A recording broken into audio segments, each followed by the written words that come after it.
Hi నమస్తే, this is Pavani. Welcome to T20 roundup. సెమీస్లో గెలిచాం కానీ పెద్దగా హ్యాపీ లేదు. ఏదో గెలిచామంటే గెలిచామన్నట్లు ఉంది. చావు తప్పి కన్నులొట్టపోయినట్లయింది. నిజమే కదా, మ్యాచ్ గెలిచాం, ఫైనల్ చేరాం, సంతోషమే. కానీ గెలిచిన తీరు మాత్రం సంతృప్తినిచ్చేది కాదు. 254 పరుగుల లక్ష్యాన్ని నిర్దేశించి 100లోపే 4 కీలక వికెట్లు పడగొట్టి కూడా చివరికి చచ్చిచెడి గెలిచింది టీమిండియా. మొదట్లో అసాధ్యంలా కనిపించిన ఛేదన్ను ఒక దశలో ఇంగ్లాండ్ సులువుగానే పూర్తి చేస్తుందేమో అనిపించింది. బుమ్రా 18వ ఓవర్ వేయడానికి ముందు విజయంపై ధీమా ఏమాత్రం లేదు. ఓటమి భయమే ఎక్కువగా కనిపించింది. మన బౌలింగ్ డొల్లతనాన్ని ఈ మ్యాచ్ బట్టబయలు చేసింది. బుమ్రాను మినహాయిస్తే సరైన బౌలింగ్ ప్రత్యామ్నాయం కనిపించక ఎవరికి ఓవర్ ఇస్తే ఏమవుతుందో అని కంగారు పడే పరిస్థితి కనిపించింది.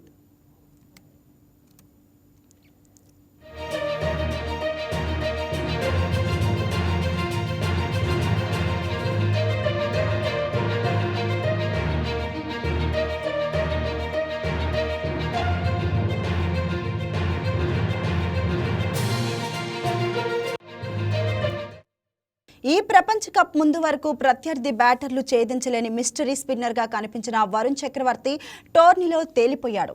సెమీస్లో అయితే అతడి ప్రదర్శన ఘోరం.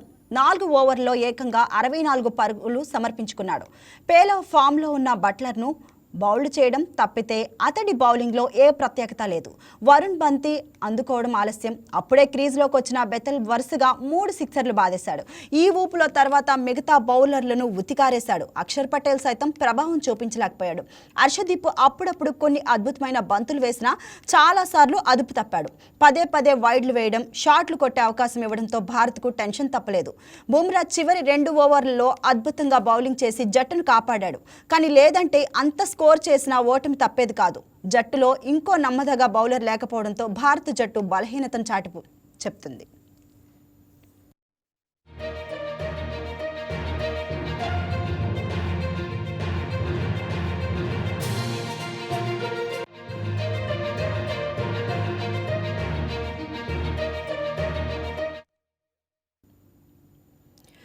సంజు శాంసన్ వీరోచిత ఇన్నింగ్స్కు భారత్ 253 పరుగుల స్కోర్తో తిరుగులేని స్థాయిలో నిలిచింది.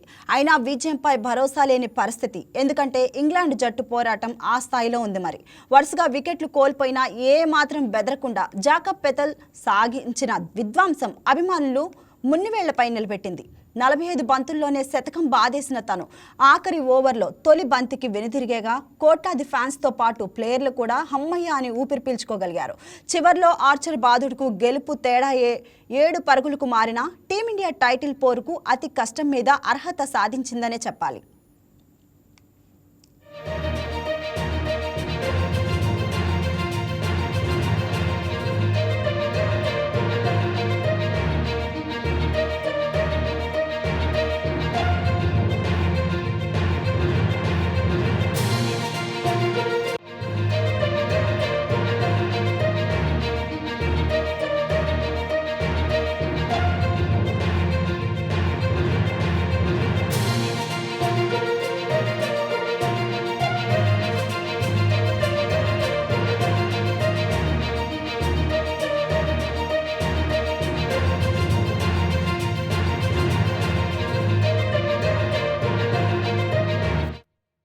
సెమీఫైనల్లో మన బౌలర్ల ప్రదర్శన చూస్తే ఫైనల్లో ఎలా ఆడతారో అనే అనుమానాలు పెరుగుతున్నాయి. ఎందుకంటే ఫైనల్లో తలపడిపోయే న్యూజిలాండ్ జట్టులో ఓపెనర్లు ఫిన్ అలన్, టిమ్ సిఫర్ట్ సహా చాలా మంది విధ్వంసకారులున్నారు. వీళ్ళందరినీ ఈ బౌలర్లు ఏ మేర అడ్డుకుంటారన్నది సందేహం. వరుణ్ పూర్తిగా తేలిపోతున్న నేపథ్యంలో అతడి స్థానంలో కుల్దీప్ను ఎంచుకుంటారా అనేది చూడాలి. బుమ్రా కాకుండా మిగతా బౌలర్లు బంతుల్లో పదును పెంచుకోకపోతే కప్పు మీద ఆశలు పెట్టుకోపోవడం కష్టమవుతుంది.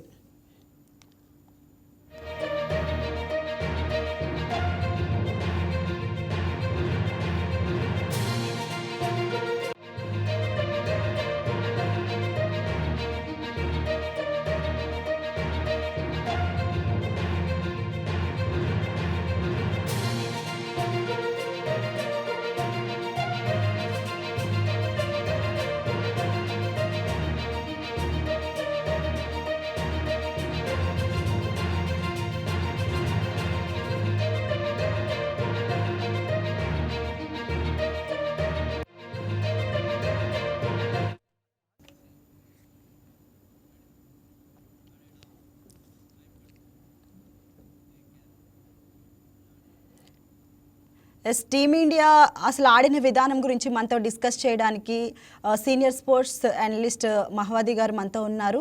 సుధీర్ మహవాది గారితో ఇప్పుడు మాట్లాడదాం మనం. నమస్తే sir, good evening. Good evening Pavan, చెప్పండి sir. First of all congrats to team India sir, ఫైనల్కి వచ్చారు.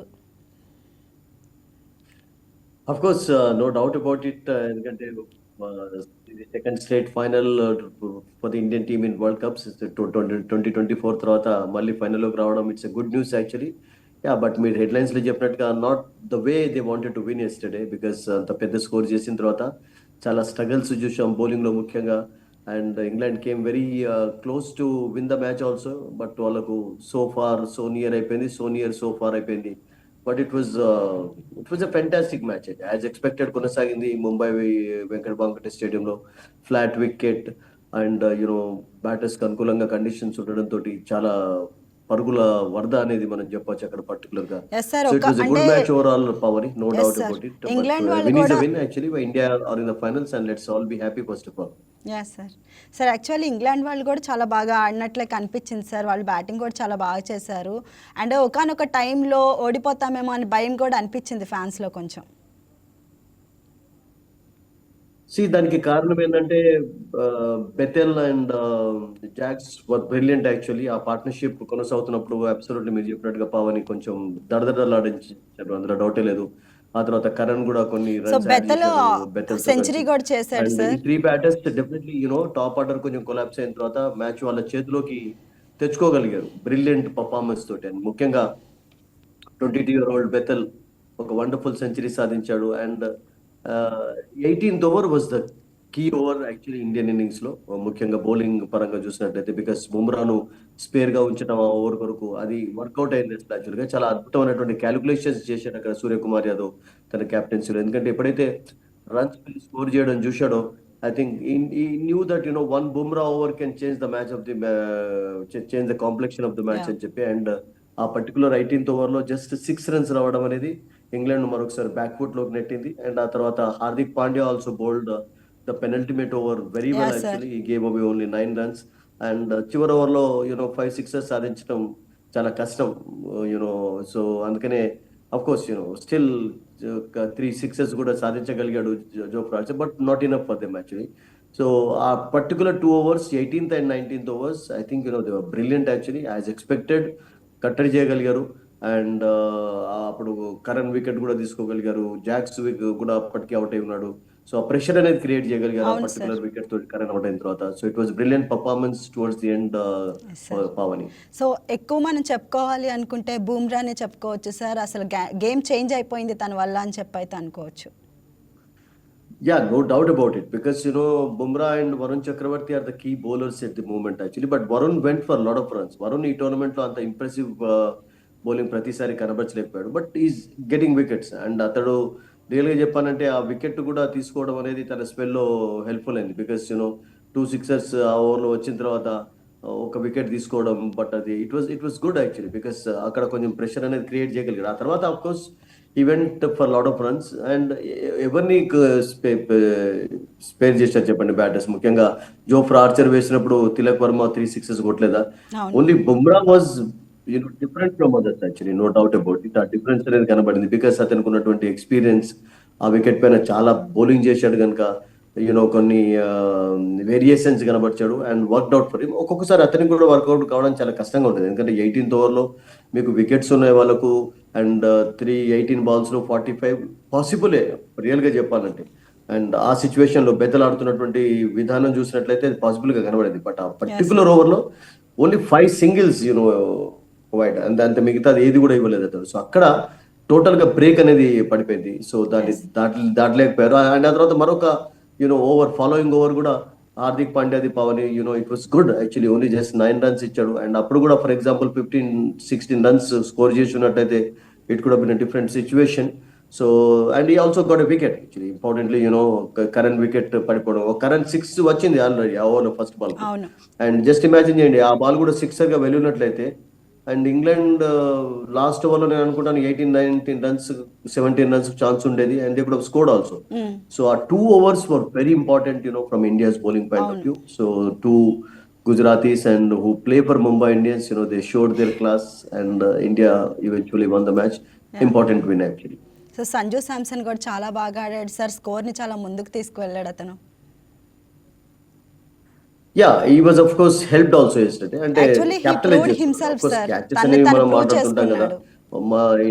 ఇండియాకు కూడా కపుల్ ఆఫ్ ఛాన్సెస్ వచ్చాయి. అండ్ దట్ సంజు సామ్సన్, నేను అనుకుంటాను ఇప్పుడు 10-12 రన్లు స్కోర్ ఉన్నప్పుడు బ్రూక్ ఒక సిట్టర్ లాంటి క్యాచ్ వదిలేశాడు. అవును సార్. అసలు యాక్చువల్ గా దాన్ని 10 సార్లు అటెంప్ట్ చేస్తే 10 సార్లు తీసుకోవాలి, 100 అటెంప్ట్ చేస్తే 100 టైమ్స్ తీసుకోవాలి. సో అటువంటి ఈజీ క్యాచ్, అంటే సార్ ఇది ఇంగ్లాండ్ వాళ్ళ బౌలింగ్ కూడా క్రికెట్ లో అదే అంటుంటాం కదా మనం, some times you drop easy catches, some times you take excellent catches. చూడండి ఇండియన్స్ ఫీల్డింగ్ చేస్తున్నప్పుడు అక్షర్ పటేల్ ఎటువంటి క్యాచ్ తీసుకున్నాడు బ్రూక్ ది, బ్రూక్ ఏమో ఈజీ క్యాచ్ అన్నటువంటి షాట్, డిఫికల్ట్ క్యాచ్ 20-24 yards పరిగెత్తి క్యాచ్ తీసుకున్నాడు, మరొక క్యాచ్ కూడా తీసుకున్నాడు. He was brilliant on the field yesterday. So ఒక్కొక్కసారి అలా జరుగుతుంటుంది. అండ్ ఆ క్యాచ్ ను తను ఉపయోగించుకున్నాడు. చెప్పాలంటే సంజు సామ్సన్ ఫామ్ అద్భుతంగా ఉంది కనుక ఇక తర్వాత ఈ డెంట్ లుక్ బ్యాక్, ఈ ప్లేడ్ చెమ్మెపన్ ఇన్నింగ్స్ అండ్ మళ్ళీ man of the match award లో వచ్చింది వరుసగా back to back. So capitalise చేసుకోవడం ఇంపార్టెంట్. లైఫ్ తో వస్తుంటాయి కానీ బట్ అతను దాన్ని క్యాపిటలైజ్ చేసుకొని దాన్ని ఒక బిగినింగ్ టు కన్వర్ట్ చేయడం అనేది చాలా important. And he showed his quality again yesterday, no doubt అండి. సార్ అభిషేక్ శర్మ గురించి మాట్లాడుకుంటే మనం సెమీఫైనల్స్లో కూడా తను ఫెయిల్ అవ్వడమే చూసాను సార్. అంటే మనం ప్రతిసారి మాట్లాడుకున్నప్పుడు తను పాస్ట్ మ్యాచెస్ ఆడుతున్నాడు, బాగానే ఆడాడు అని చెప్పి అంటున్నారు మీరు. బట్ ఇప్పుడు చూసుకోవాలి కదా సార్, ప్రజెంట్ మ్యాచెస్ ఎంత వీక్గా ఉన్నాడు తను అని చెప్పి చూసుకోవచ్చు. ఎందుకంటే మనం క్లియర్ గా లేదు Pavani, can you repeat the question? మీ వాయిస్ అసలు వినబడటం లేదు.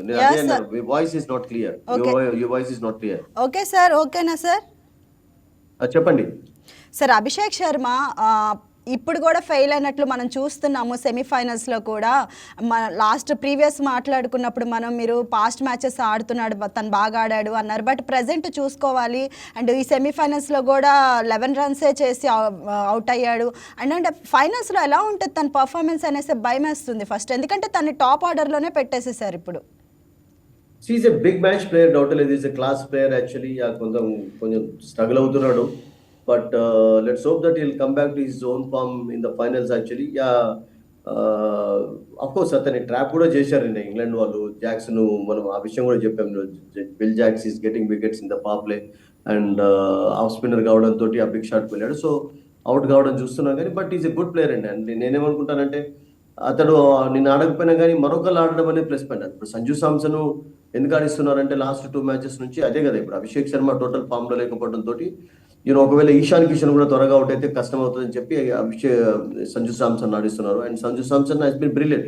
సో ముగ్గురులో ఎవరు ఒక్కరు ఆడే పర్వాలేదు.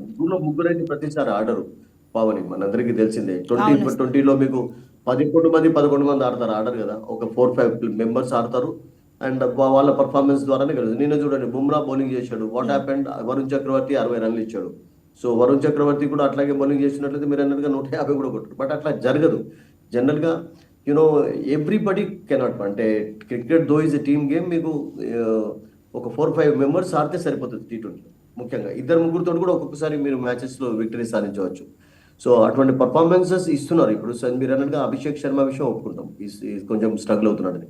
బట్ మీకు దాన్ని భర్తీ చేసేందుకు, ఫిల్ చేసేందుకు సంజు సామ్సన్ ఒక బిగినింగ్ ఆడడంతో మీకు అంత తేడా ఏం కనబడలేదు. అంటే అంటే తను అభిషేక్ శర్మ ఇలా ఆడడం వల్ల ఒక సెంటిమెంట్గా విన్ అవుతున్నారని అనుకోవచ్చు అంటారా? I don't think so, because Abhishek is a good player అండి. అతన్ని ఇంకా నేను ఏమంటానంటే బౌలింగ్ లో కూడా ఉపయోగించుకోవచ్చు, బికాస్ ఈ can bowl also.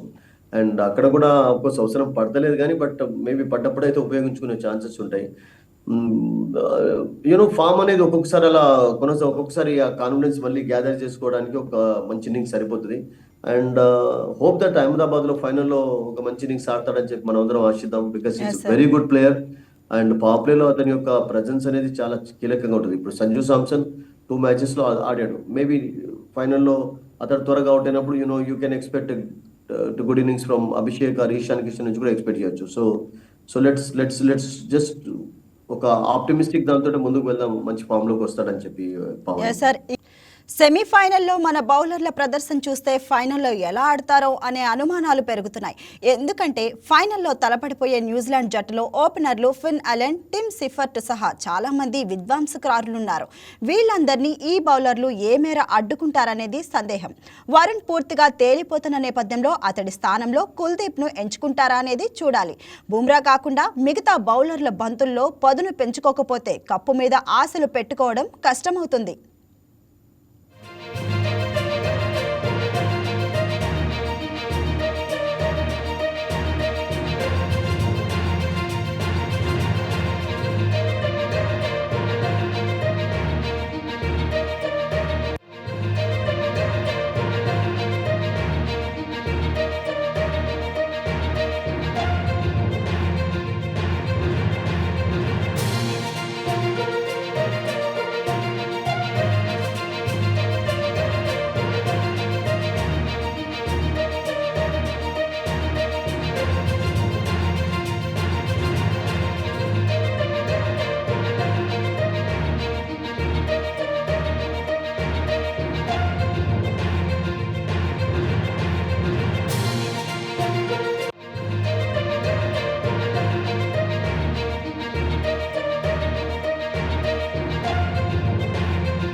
That's all for now. Keep watching YK News Telugu Vari Gunde Chappudu.